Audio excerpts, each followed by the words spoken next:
আপোনালোকে নিশ্চয় জানে যে যদি ইউডিএফৰ জন্ম নহলেহেঁতেন তেতিয়াহ'লে অসমত বিজেপি চৰকাৰ নহলহেঁতেন।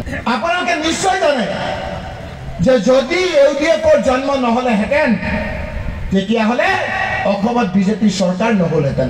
আপোনালোকে নিশ্চয় জানে যে যদি ইউডিএফৰ জন্ম নহলেহেঁতেন তেতিয়াহ'লে অসমত বিজেপি চৰকাৰ নহলহেঁতেন। হিমন্ত বিশ্বই জ্বলোৱা জুই আমি পানী ঢালিবলৈ বিচাৰি আছো, নুমাবলৈ বিচাৰি আছো। আৰু বদৰুদ্দিন ৰাজমল ডাঙৰীয়াই হিমন্ত বিশ্বই জ্বলোৱা জুই কেৰাচিন তেল ঢালি আৰু ভকভককে জ্বলাব বিচাৰিছে। কেনেকে কৰিছে জানে ৰাইজ? যেতিয়া হিমন্ত বিশ্বই আমাৰ ডকা ল'ৰাবিলাকক বিভিন্ন ধৰণৰ কেছ জাপি দি এৰেষ্ট কৰিছে, সেই সময়ত ধুবুৰী লৈ আহি বদৰুদ্দিন ৰাজমল ডাঙৰীয়াই কয় মুছলমান ল'ৰাবিলাক চুৰ আৰু ডকাই। কয় নে নকয় ৰাইজ? মই দেখুৱাই দিম আপোনালোকক। যি এজিপি যি বিজেপিয়ে আমাৰ ভোট নালাগে বুলি কৈছে, তাৰ পিছতো আমি অফিচ খুলি বহি লওঁ, আনন্দ উৎসৱৰ নিচিনা পালন কৰোঁ। নিৰ্বাচন আহিলে আমি কিছুমান ইউডিএফৰ ফালে যাওঁগৈ, অফিচ খুলি জিন্দাবাদ জিন্দাবাদ কৰি ঘূৰি ফুৰোঁ যে এক উৎসৱ।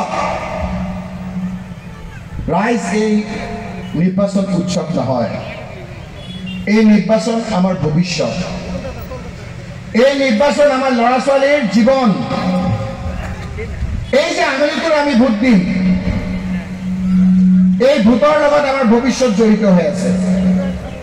যদি 7 তাৰিখে আমি উৎসৱৰ নিচিনা আৰম্ভ কৰি কিছুমান মানুহে এঠাইত কিছুমান মানুহে ইঠাইত দিওঁ, 8 তাৰিখে যেতিয়া আহিব তেতিয়া কিন্তু আমি পস্তাই লাভ নাই, তেতিয়া আমি হাই হাই কৰি লাভ নাই। সেইকাৰণে সময় থাকোঁতে আপোনালোকে কথাবিলাক চিন্তা কৰিব। এই 7 তাৰিখে নিৰ্বাচন, এই নিৰ্বাচনত আমি সিদ্ধান্ত ল'ব লাগিব যে অসমত বৰ্তমানৰ মুখ্যমন্ত্ৰী হিমন্ত বিশ্ব শৰ্মা আমাক লাগে নে নালাগে। যদি লাগে, মোৰ কথাখিনি খোলা, যদি হিমন্ত বিশ্ব শৰ্মা লাগে তেতিয়াহ'লে আপোনালোকে বদৰুদ্দিন ৰাজমল ডাঙৰীয়াক ভোট দি দিব। আৰু যদি আপোনালোকে হিমন্ত বিশ্ব শৰ্মাক নালাগে, এটা ভোট আপোনালোকে বদৰুদ্দিন ৰাজমল ডাঙৰীয়াক নিদিব। আপোনালোকে ভাবিব যে ৰকিবুল হুছেইনে ফকীৰগঞ্জত আহিছে আৰু হিমন্ত বিশ্ব শৰ্মাক ভোট দিয়াৰ কথা কৈছে। আমাৰ ইয়াততো আমি হিমন্ত বিশ্বক ভোট নিদিওঁ। তে কিয় কৈ আছে হিমন্ত বিশ্বৰ কথা? এইকাৰণে কৈ আছো ৰাইজ, যে ডাইৰেক্টলি বিজেপিক ভোট দিয়াতকৈ ইনডাইৰেক্টলি ইউডিএফৰ থ্ৰুৱেদি ভোট দিয়াটো আমি বেছি হিমন্ত বিশ্ব শৰ্মাক শক্তিশালী কৰা হয়। আপোনালোকে নিশ্চয় জানে যে যদি ইউডিএফৰ জন্ম নহলেহেঁতেন তেতিয়াহ'লে অসমত বিজেপি চৰকাৰ নহলহেঁতেন। হয় নে নহয় ৰাইজ? ৰাজেন আলী চৌধুৰীয়ে কৈছে আপোনালোকক যে আমি প্ৰায় 51টা চিট পাই গৈছিলোঁ আৰু মাত্ৰ 14টা চিট পালে আমাৰ চৰকাৰ হয়।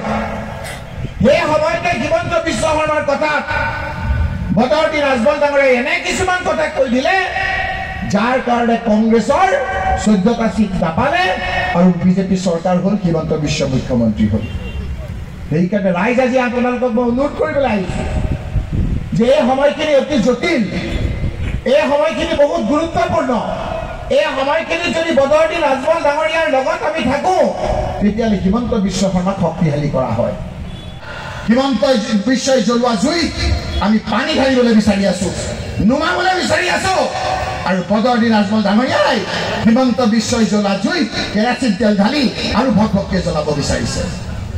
কেনেকে কৰিছে জানে ৰাইজ? যেতিয়া হিমন্ত বিশ্বই আমাৰ ডকা ল'ৰাবিলাকক বিভিন্ন ধৰণৰ কেছ জাপি দি এৰেষ্ট কৰিছে, সেই সময়ত ধুবুৰী লৈ আহি বদৰুদ্দিন ৰাজমল ডাঙৰীয়াই কয় মুছলমান ল'ৰাবিলাক চুৰ আৰু ডকাই। কয় নে নকয় ৰাইজ? মই দেখুৱাই দিম আপোনালোকক। 100টা ৰাজেন আলী চৌধুৰীয়ে আমাৰ পৰা অলপ বেছিকৈ আনিছে। 100টা পুলিচৰ চাকৰি কোন চৰকাৰৰ দিনত আপোনাৰ কৈছে এটা সমষ্টিৰ? কওক ৰাইজ আপোনালোকে। বদৰুদ্দিন ৰাজমল চাহাব এজন চাকৰি দিছে আপোনালোকে, চাকৰি এজন আপোনালোকৰ ক'ৰবাত চৰকাৰী চাকৰি পাইছে? সেইকাৰণে ৰাইজ, আজি আপোনালোকক কৈছো